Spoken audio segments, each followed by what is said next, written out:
Hello, and thanks for joining us today on Positive Parenting. On this episode, we'll be talking about social-emotional learning.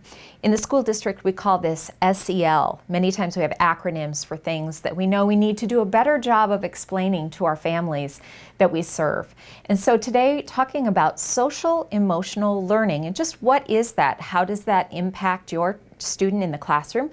What does it look like? And why are we so interested in working with children on their social emotional needs? Dr. Teresa Boysen is joining us today for part of the conversation. Dr. Boysen, tell us your position with the district.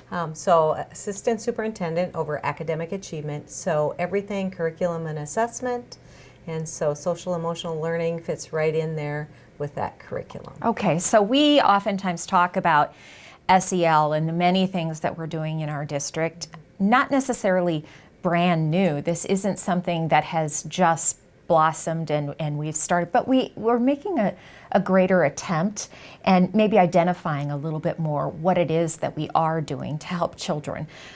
Why is social emotional learning so important? What is it that we're trying to affect? Right. So social emotional learning, you think about those relationships that they need to build with students.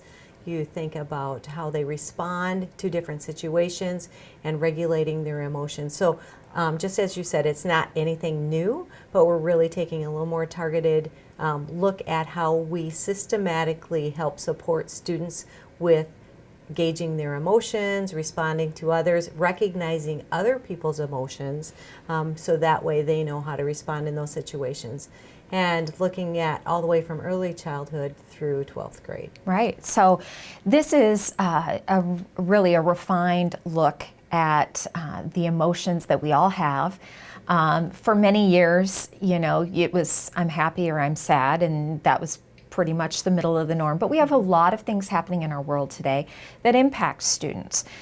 We have family situations. Perhaps there's been a death in the extended family, or maybe there's been another issue at home with mom and dad that the child's having a difficult time processing. And those issues don't just stay at home.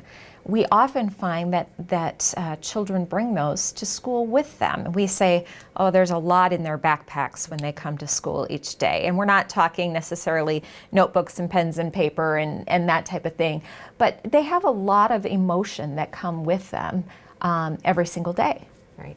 And we've talked you're right, they come with lots of different things in their backpack, strategies, but also that baggage, if you will, or just the life events that happen with those students. And we call those ACEs. And so a student adverse childhood experiences. And so if I'm going through a death in my family, or if a parent has lost a job, all of those things add up, and how students respond to those are the skills that we're trying to help students know, first of all, that the school is a safe place and there is an adult there, more than one adult, but many adults that care for them and that they're there to talk to them. School counselor, classroom teacher, principal, custodian, educational assistant. So all adults in those schools are there to care for them and to listen and support them, and to be able to help those students regulate those emotions and recognize how they're feeling. Yeah, you touched on school counselors, and oftentimes that's the role we see them in, but school counselors have a lot on their plate, just like our teachers do as well.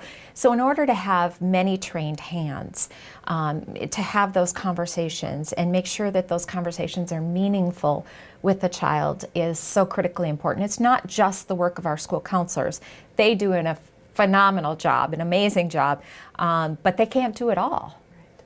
Yeah, so right. All of those adults. All of the adults in the building. So we have curriculum starting in early childhood. We have the Sanford Harmony curriculum, deals with the social emotional, recognizing how I'm feeling, being able to express those with words for those youngest learners.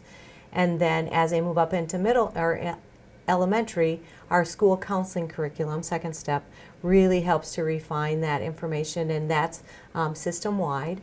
And even in the classrooms then, how the teachers respond, how they group up students, how they pair share and talk back and forth to each other, being that active listener, just embedded practices throughout the building and the school. Like you said earlier, it's not something new. Our web transition for our middle school, moving into middle school, that transition process for 5th to 6th, and then we have pro time every morning for those students. And moving into high school, again, we have that transition with the Connections program, counselors in all our elementary, middle, and high schools to help support, but then for our staff. And then our staff have worked really hard with some online trainings that they have done. Different buildings have tried those different supports, and that way it's giving language to our adults in the building to help them support the students. Right, and so everybody, all hands on deck, if you will, trying to not only teach the academic portions of our curriculum, but to teach those social emotional components of the curriculum as well. Those things that make us more empathetic if there's something happening to someone else, that it's not just my world that matters, but everyone around me, and that their world matters as well. And so by putting a focus on this, our hope is that students can better identify their own feelings, identify those of others, and be responsive then in a way that is impactful and meaningful to the community, because really we're raising citizens, we're raising adults at this point. That's right. And really looking at, like you said, managing my emotions, responding, and listening to others. So really it is building that social network, that communication skills for our students, starting with 3-year-olds, working all the way through 18, 19-year-olds. Right. You mentioned the Harmony program at early childhood. That's been in place now for several years. And some of the others, maybe at the at the elementary level, we're going to talk with a couple of principals coming up here shortly about their specific programs in their buildings. But can you give us a rundown of what that looks like, or what are some of the other things that parents might have heard of? Oh, now I get it. That's what they're doing with that program in social emotional learning. What are some of those that our schools are using right now? So in elementary, we have Second Step, like I mentioned earlier. That's our counseling curriculum, and we use that in elementary and into middle school. We have Caring School Communities, which is part of our English Language Arts elementary curriculum, and that helps to build some of those empathy for others, what do I do when someone's mean to me, or a little bit of that social media, and how do I respond to that. We have Move This World. It's an online curriculum that we have 4 elementaries trying that. Panorama is another one. So we have 8 buildings that have a grant in the elementary, and so they've tried a couple different curriculums just to see which one works best, and we're looking at that and evaluating that through the end of this year and then into next year, because we are in a health study, our program review, so looking at that information and how can we embed some of this, because it falls in our health standards.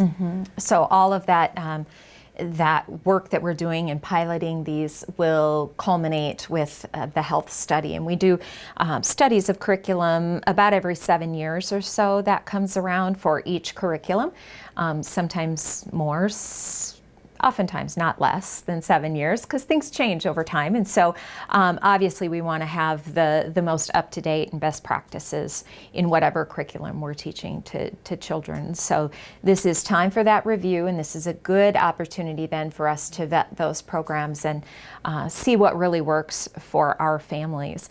Now, some might be thinking, well, I have these conversations with my kids at home. I mean, isn't that good enough? And in many ways, parents are the very first teacher. But we know family structure is different these days with working parents and, just a variety of things that are pulling them different directions. And so it really has come to the school as a systemic opportunity to teach in this way. That's right. Yes, you're right.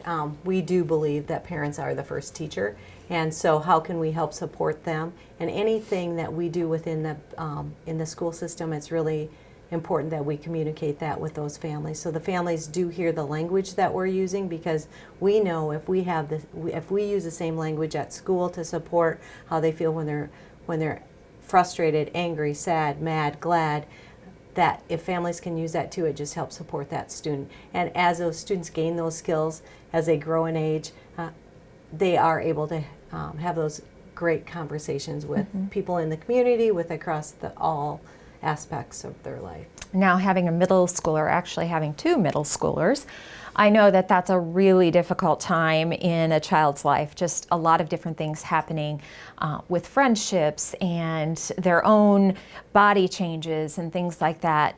So things look a little different at the middle school.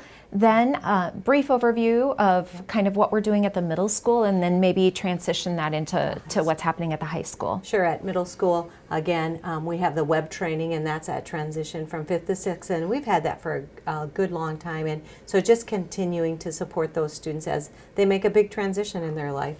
And we have the counseling curriculum. We also have social skills curriculum, and they utilize that second step. But Pro Time is a big part of middle school, and that's a small chunk of time where kids are together that we can teach those social skills directly to those students throughout middle school, 6th, 7th, 8th. And then as they transition into high school, again, we have Connections, and Connections is that 8th to 9th transition for our kids, and then really looking at how we can support those students. Freshman Academy for our freshmen, and that keeps that core group of kids together, adults that are watching very carefully as they make that transition so students are successful. And then our counseling support, and then also those classroom supports into that high school. Sure. We've embedded some mental health work as well, and some relationships, partnerships that we've established with community organizations and such. You want to talk a little bit about that? And that's a relatively new development in that 5 years ago we had relationships with healthcare providers and mental health providers, but that seems to be a greater focus at this point in time. We do. We have great partnerships out in the community, and Avera Health has really stepped up to support any mental health supports we need. We're in constant collaboration with them and looking at how they can help support and train our staff. And then the state has helped with some grant funding, and we have someone that's going to speak to that coming up here about the middle school grants that they have available, but also any supports that our counselors would need. Our counselors have connections in the community for individual students that they can reach out for counseling, any type of screenings that they would need, and those are all fee-based. So families feel like there are supports out there no matter what their financial need is. Right. Well, it does take a village to raise our children. We're all working toward making them productive citizens in society. And the social-emotional learning that we're doing in our buildings and helping students identify how they're feeling and how that makes them react to other situations is so critically important because these are their developmental years, and we're prepping them for that adulthood and giving them those skills that they can lean on for the rest of their life. So coming up now, we'll hear from a couple of our principals about what social-emotional learning looks like in their buildings. Now for the second part of our program today, we're going to be talking to two principals to find out how social-emotional learning looks in their buildings. And Mitch Schaefer, you're the principal at Cleveland Elementary. You've been in a couple of different buildings throughout the district. We talked with Dr. Boysen that this isn't necessarily a new effort, but more of a focused awareness of what can we do to really help those kids build those social skills and identify how they're feeling. So tell us a little bit about the program that you have going on over at Cleveland and how long you've been using that and sort of some of the results you're seeing. Sure. So we are piloting a program called Move This World in our classrooms, in our kindergarten through 5th grade classrooms. And basically it's a short video clip that the teachers can put on or go through a course that has students identify their emotions through things called emojis. There are also some emotional ABCs that they can help identify if they're feeling anxious or bored.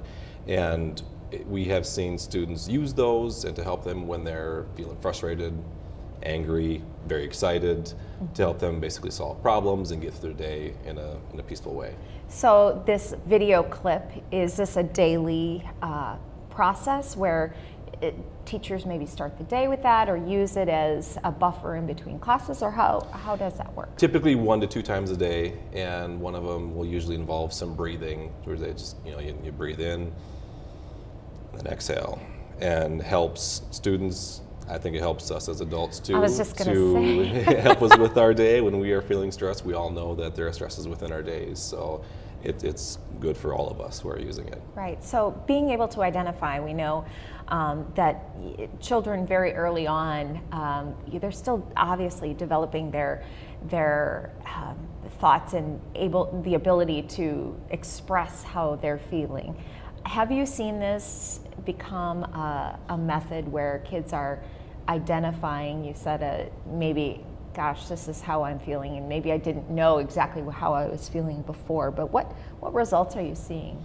I think where we see the students using the program, the Move This World program, but in addition to the support and the support from the classroom teacher, when they're using the same language, and then also the supports we have throughout the rest of our building, whether it's the Tier 2 program, one of our 2 counselors who work with the students, or our overall student support team to help students. And when all those are working together, that's where we do see the most success. We have to have, yes, the implementation of the program, but the support of the adults who are then using everything we're doing within the school, whether it's the Move This World program, our Common Boys Town or Well-Managed Schools language to help kids through their day.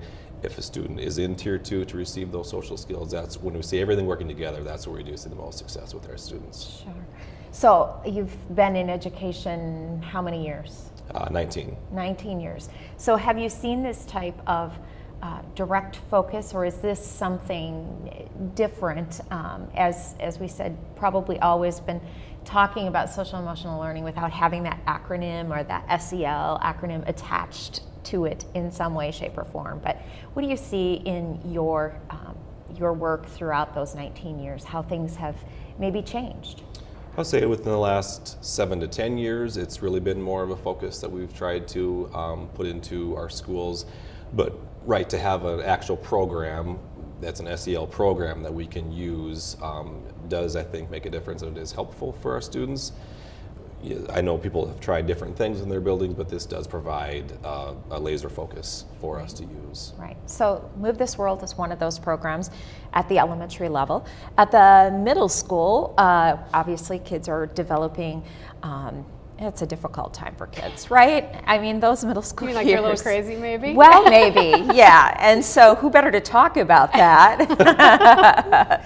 Sorry, Erica. It's okay. Erica Palladino Hazlett is principal over at Whittier Middle School, and you got to love those middle school kids. We do love those middle school kids. Right. And so we know there's so much happening in their world. They're maybe testing the limits a little bit, defining their independence, and they're continuing to grow, and there's just so much happening in their worlds, in their bodies, in their minds.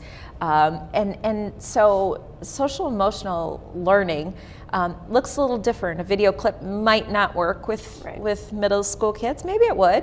But what are you guys doing in your building to really focus on those needs that kids have? No, we have a lot of things going on at one time. One of the probably the most important things to talk about is a grant that we got from the state that focuses on the social emotional learning for our students. It provides us with some staff, it's provided us with some programming, it's provided us with some ability to track data, and specifically what it is supposed to do is allow us to identify students that may have a severe emotional disorder or may need a hookup to resources somewhere outside of the school. So that could be housing, it could be med management, it could be just help in navigating rentals for a family. And so that's one piece of it. And then the other piece is to identify and provide some services for counseling. And so that's one piece of it. The other piece really operates throughout the whole building. It's allowed us, like I said, some data tracking software where we can look to see students who are struggling on what we call low levels. So maybe they're disruptive, maybe there's an emotional outburst, but when we can identify those students and patterns, we start to pull them for groups now. And those groups can last anywhere from 4 to 6 weeks.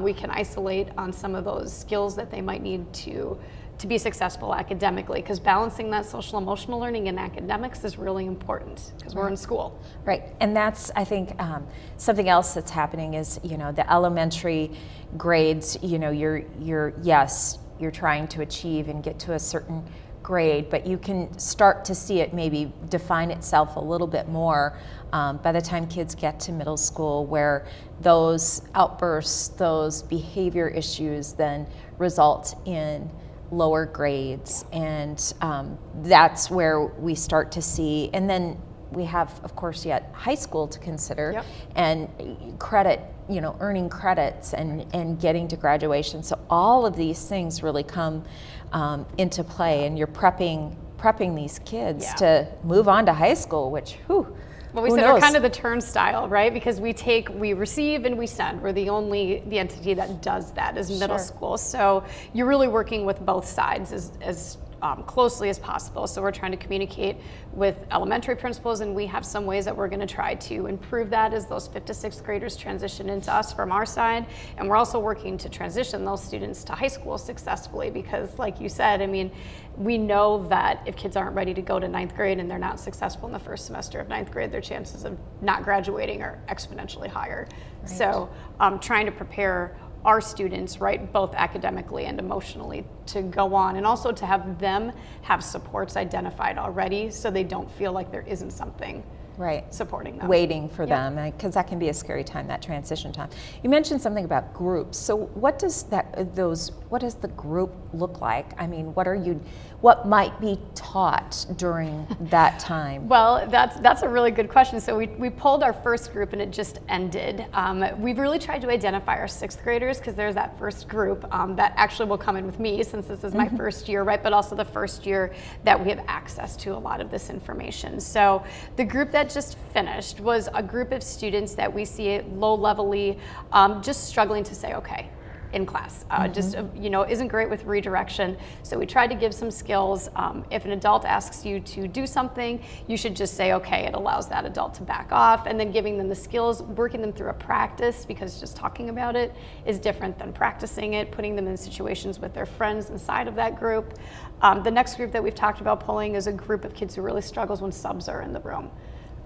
And that change factor, a different adult telling you what to do, you're used to this practice and it's become different in one day. So how do we help those kids? Because for the rest of their life, right, change will occur for them. Right, and so those practice skills, how many kids are we working with at a time? At a time, we've kept it like in between 8 to 12, just kind of depending. And the counselor, we call her the CPAM, she's a project manager for this grant, is really the person who's working predominantly with those students. Our other counselors are running groups as well, lunch groups, attendance groups, all those things. So it kind of spans between all of us in the office and how that works. Right, and so those supports are you seeing as a result of your first group that you met with?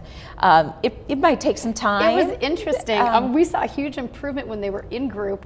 And then when group was over, we're not sure if they wanted to keep the group going, but we saw their behaviors increase. So one of the things that we might start to talk about is, do we fade group instead of just end group? So instead of just being done, maybe we're in a check-in, every once a week, then maybe once every 2 weeks, once every 3 weeks. So it isn't like you just lost that support. Right, that and all of those little things seem like, I mean, it seems like a little thing, but in the life of a middle schooler, change is very difficult to handle. What have you, when you communicate this need to the students that we're going to do this group, are the parents involved in any way, shape, or form, or is this kind of a, just something that meets during the school day? Meets during the school day. We're in pretty constant communication with those parents, generally because those kids are kids that we would see at some point. Now, it doesn't mean that we see them because they're in trouble. It's just that we see them because there's a need to see them. And because if there's a need to see them, we communicate with that parent. The parents, they have to have permission, our students have to have permission to take what we call a SABRE test, which is kind of this preliminary identification piece. So parents are aware that has occurred, and then they're aware kind of that students could be pulled for group at that point. Right. Well, this grant that came in, is it something it's something from the state, you Yes, said, yeah. and really focused on that social emotional. Focused on social emotional and then setting students up in connection with resources. And when people think about social emotional, I mean, I think that probably the people who provided the grant and who are pieces of hiring people for the grant were surprised at the social emotional need coming out of Whittier. I think we thought that there would be more of a need for connection, right, to resources, but we have some really phenomenal social workers in our district and district supports that give that. And then we really backlogged on the need for counseling services, so much so that they've hired a counselor specifically for that, for those students at Whittier. So. Do you know the intent of this particular grant? I mean, this is like a pilot also, Yeah. it being, is it a 3-year grant? 5-year grant. 5-year Yep. grant, okay. So you'll have those services available, and any thought of what things look like in the 6th year, or you don't want to think about that yet? We only have 1 year of data really gathered, because even though the grant is a 5-year grant, it really didn't get started about until the middle of last year. Okay. So our data pool really is only a full year until today, or about this time. And so I think we'll have to move through. We know people that we think are essential today to the grant, that if we didn't have that person, this grant couldn't function. And then we believe we have like we talked about the referral program, how we're able to track and refer students. Like, we could probably figure out how we would do that as a school or as district. We wouldn't need a grant to do that. It's allowed us some training in what we call PBIS, and I'm a big one that I don't like to use acronyms, right? And I don't like to bind to one kind of program. But what we've been able to do at Whittier is really incorporate our Whittier way. So you'll hear students, like somebody will do something in the hall and a student will say, "That's not the Whittier way. You're not being your best self." And so we have 5 pieces in that Whittier way that we just really drill into students' heads. But that's a part of our system that we're able to build because of this grant. Okay, well, so many things going on. Would you say, to both of you, would you say kids have changed over time? Society has changed over time? The needs, maybe we've just become better at identifying the needs. What would you say? I mean, we're all in this together. And these are the kids that we're trying to build up to become great citizens. And so, just kind of like if we were talking about bullying's always been on the playground. Maybe we identify it a little bit different these days. But what would you say about, have kids really changed over time, or have we just become more aware? I think kids are very much the same. We were visiting earlier about when we were younger about things that went on, and some of the situations are not a lot different than what we see now. Kind of a deep question of whether or not society has changed, but I do think we are more aware of students and what's happening in their lives. I do think students, and kids in general, and even adults, live through a lot more stress and trauma. And so we are better at identifying that and putting supports in place for them when we see them struggling with the trauma and the stress that they have gone through. Right.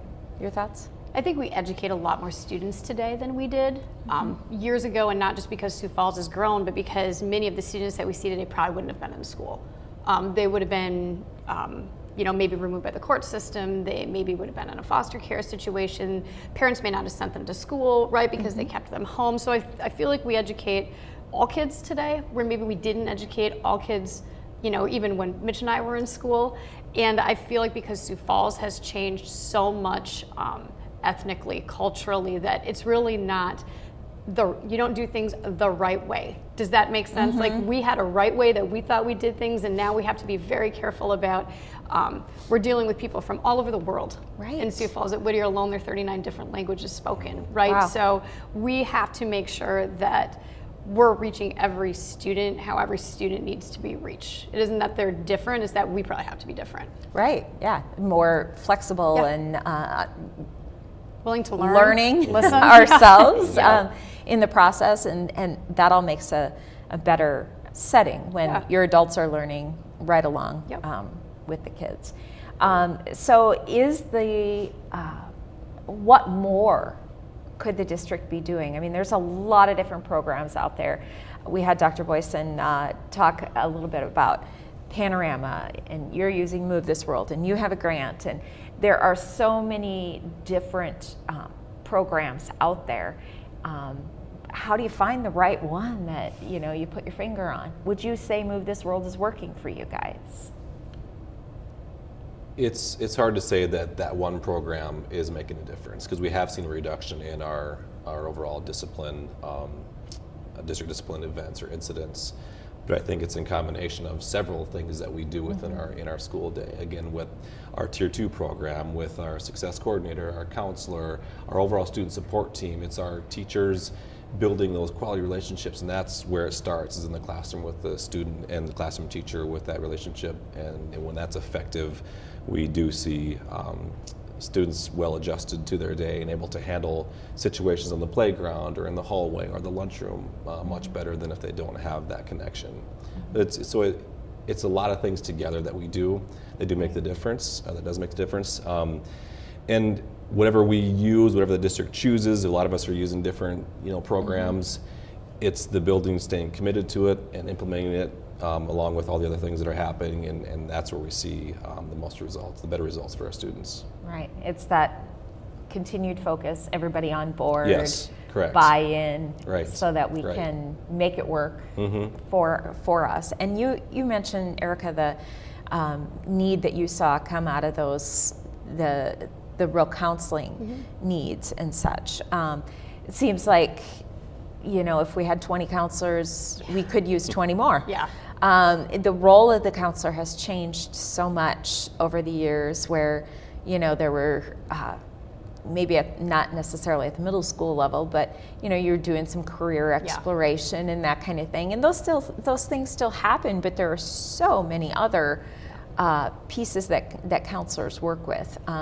Do you early in the process, would you say the program is working for you? The grant is working for you? Yeah, remember, I hate programs, right? So I mean, I hate one program. I think we would tell you that we've taken that and we've tailored it to what we needed it to be for Whittier. And to do that, you have to talk to all your staff. And that is a continuous process, right? You don't get to just say, hey, we're going to talk once and then we're going to leave it at that. What do we think is working? We have bi-monthly groups that meet to determine what's the need that we have today. What are some of these procedures that we've set up that we feel like haven't worked? What do we need to do to be different? So you really see us taking pieces from all sorts of different things. You could talk about Boys Town, and when you hear me say you need to say okay to an adult, and then you'd hear us talk about love and logic. When we say, hey, no matter what you do, we're going to care about you, right? So we're piecing all these things together because Whittier needs a well-balanced approach, right? Just like any school, and it would be different for every school. One of our main focuses always goes back to academics. That's something that kids can control. It's within their grasp every day, and sometimes how you feel is not within your control every day. So we really try to balance those two things out for our students, right? We're not only going to talk about social emotional, we've got to talk about what are you learning, what are you going to do in that classroom, and you can really see kids grab on to that. Like, I can control that today. I know that I have to go to class, and you'll hear them oftentimes saying in the office, Mrs. Palladino, I have to go, I have a test. I have to go, I'm supposed to be learning, right? Which is what we're trying to really get them to understand that's within your control. Many of these things are not, and we're here to support you in all areas of that. Yeah, well, it seems like that encompassed approach where, as you said, not one. Right. And Mitch, you said that too, just everything coming together. And what we've learned by use of other programs and what works and what doesn't work. And I feel like as a parent, I could be benefiting from all of these different things that you, so your children, they must be perfect. Oh, yeah. Yes. Yes. Absolutely. Yes. Perhaps you could teach me then. I'm practicing the well-managed approach in the Boys Town language at home. And you do. Right. I did say to Mason once, are you really being your best self? And he's like, I don't even know what that means. And so, there you go again, Dad, using Boys Town on us. Which, I mean, it is your day, and you maybe see the results, and you kind of incorporate that. And we laugh and joke about it, but boy, parenting it's hard today. Yeah. And you both know that with kids as well, and trying to get everybody on the same page or even in the same car at the same time, or those things are just a challenge that our busy world, our busyness really doesn't allow us to stop, maybe step back and say, okay, what do we need as a family? What do we need as humans who are part of this family unit, and just collectively, I think the world is so busy. I see both of you at various events for kids and things like that, where the society just sort of requires that today, that we take a step back. And so, any final thoughts about your program in your building, and or what you'd like to see for the future of social emotional learning in Sioux Falls? Is there would you tell people we're on the right track? I think we're grateful, for the supports that we've got for a district that allows us to be creative and supports us in the endeavors that we try at our building. Right. And knowing that there's a little different look at Whittier than there is at Edison, than there is at Patrick Henry and McGovern, and who am I forgetting? Who are you forgetting? I think you got them all. Sorry if I forgot someone. Whittier, but middle school, McGovern. that's a challenging time for sure. Right. And I do believe when we're exploring and trying to implement different programs, we're on the right track, because we know the need is there, and connecting everybody in the building to utilize the same approach, same common language. I feel we're on the right track. Always more work to do. We always have a new batch of students coming in the next year that will continue to have needs. That's why we're here, though. Right, exactly. Well, again, we're all working together and using bits and pieces of various programs to create that citizen for the future that is empathetic, that can identify their own feelings and be aware of the feelings of others, and just become that whole self, that whole person that can be a great contributor to our community.